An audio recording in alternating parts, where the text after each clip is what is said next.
So we're very excited today to have Terry Stewart as our keynote speaker. Terry Stewart has been the president and CEO of the Rock and Roll Hall of Fame and Museum since 1999. Since opening in 1995, the museum has welcomed more than 8 million people, with annual visitors coming from all 50 states and more than 100 countries.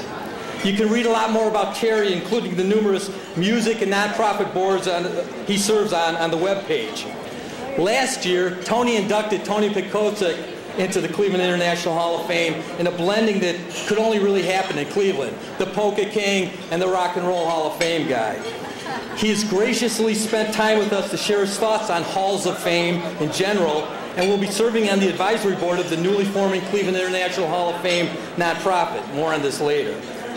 And Terry makes sure that when a huge event such as the Rock and Roll Hall of Fame inductions takes place, everyone can get involved. The week leading up to the event is packed with events for all tastes, many of them free and open to the public.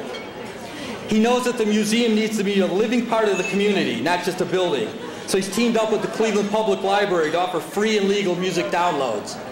Can't hear? Can you hear?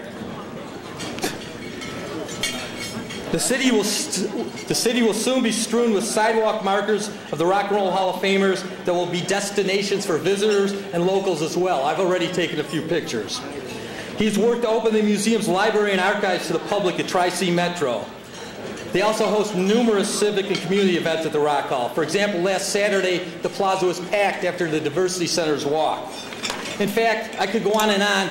The only beef I have with Terry Stewart is that Stevie Ray Vaughan is still not a member of the Rock and Roll Hall of Fame. So, given that, please help me welcome our keynote speaker, Terry Stewart.